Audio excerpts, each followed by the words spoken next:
दिल्ली से सटे गाजियाबाद के लोनी से एक बड़ा ही दिल दहला देने वाला मामला सामने आया, जहां एक प्रोफेसर को अपनी पसंद से शादी करना बहुत भारी पड़ गया। अब इसी की कीमत उसे अपनी जान देकर चुकानी पड़ी है। आरोप इस बात का है कि लड़की के परिवार वालों ने समझौते के बहाने बुलाया और फिर प्रोफेसर की गला दबाकर हत्या कर दी। क्या है ये पूरा मामला, ये रिपोर्ट आप देखिए।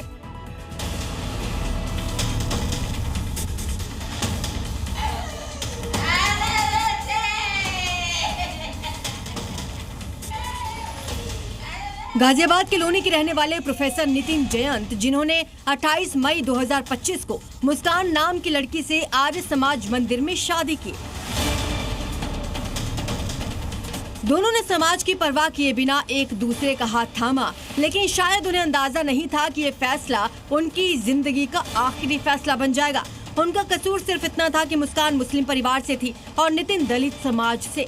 नितिन के परिवार को रिश्ता मंजूर था, लेकिन मुस्कान के परिवार को ये रिश्ता गवारा नहीं था।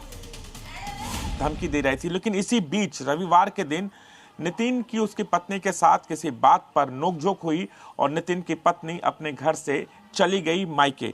लेकिन मायके वालों ने सुलह करने के लिए नितिन को बुलाया और सुलह के बहाने नितिन की गला दबाकर हत्या कर दी और खेतों में उसके लाश को फेंक दिया। परिवार वाले लगातार इंसाफ की गुहार कर रहे हैं, क्योंकि नितिन की पत्नी गर्भवती थी और ये चाहते हैं कि नितिन की पत्नी उस बच्चे को इस परिवार को सौंप दे। जिस तरीके से नितिन की बेरहमी से हत्या की गई, हो सकता है उस बच्चे की हत्या कर दी। लेकिन सवाल कई हैं, क्या वाकई नितिन की पत्नी इस बात को जानती थी कि उसके पति पर खतरा था, उसके घर वाले उसे मार देंगे, और नितिन की पत्नी से ही फोन कराकर नितिन को बुलाया गया था सुलह कराने के लिए। परिजनों का आरोप है कि शादी के बाद से ही मुस्कान के घर वालों की तरफ से लगातार धमकियां मिल रही थी। यहां तक कि नितिन के परिवार ने थाने में शिकायत भी दर्ज कराई थी, क्योंकि उन्हें अनहोनी का डर सता रहा था। इसी बीच मुस्कान गर्भवती हो गई, लेकिन एक मामूली घरेलू झगड़े के बाद वो अपने मायके चली गई और फिर आया वो दिन जिसने सब कुछ खत्म कर दिया। आरोप है कि लड़की के घर वालों ने समझौता करने के बहाने नितिन को बुलाया। नितिन अपने भाई और चाची के साथ रेलवे फाटक पहुंचा, जहां आरोप यह है कि मुस्कान के परिवार वालों ने नितिन की गला दबाकर हत्या कर दी। इसके बाद नितिन के शव को खेत में फेंक दिया गया। हम दोनों भाई गाड़ी में बैठ के चले गए। हमें ले जाया गया, भनेड़ा गांव पड़ता है फरकनगर से आगे। वहाँ नहर पे ले जाके इन्होंने हमारे साथ वारदात की और मेरे भाई की मृत्यु को, हत्या को अंजाम दिया इन्होंने मेरे आंखों के सामने।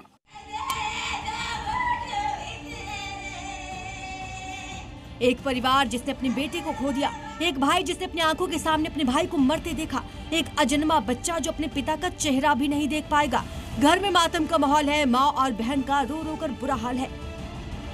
और हम में बच्चों की कसम भी खा रहे थे कि भाई ऐसा कोई घटना नहीं होगी, आप आ जाओ और ले जाओ। और उसमें मेरा बड़े वाला भाई अमित कुमार और नितिन, एक आंटी थी वो भी गई। उन्होंने बंद फाटक पे बुलाया था और बंद फाटक से ही उन्होंने कार में बैठाया और वहाँ से मतलब वे जंगल के रास्ता लेकर गए और वहीं मेरे भाई की गला दबा के हत्या कर। अब नितिन का परिवार इंसाफ की मांग कर रहा है। उनकी मांग है दोषियों को सख्त से सख्त सजा मिले, बच्चे को जन्म के बाद उन्हें सौंप दिया जाए। चाय उसने नहीं खोली, फिर उसने कहा मुस्कान गेट खोल, मेरे को भूख लग रही। उसने गेट खोल ले, फिर उसके बाद में बस उसने कहा कि अब तक क्यों सोई। आप लोग क्या चाहते हैं? हमें इंसाफ चाहिए, बस बच्चा चाहिए, जो भी हो, लड़की हो या लड़का हो, ठीक ठाक बच्चा चाहिए। पुलिस ने एफआईआर दर्ज कर ली है। 2 आरोपियों को गिरफ्तार कर लिया गया है, जबकि बाकियों की तलाश जारी है। पुलिस पूरे मामले की गंभीरता से जांच कर रही है। सवाल यह है कि क्या आज भी प्यार करने की सजा मौत है? क्या समाज की दीवारें इतनी मजबूत हो चुकी हैं कि इंसानियत उनसे कमजोर पड़ गई है? आखिर कब ऐसे मामलों में सख्त कार्रवाई होगी ताकि किसी और नितिन को अपनी जान ना गंवानी पड़े? ब्यूरो रिपोर्ट, जी मीडिया।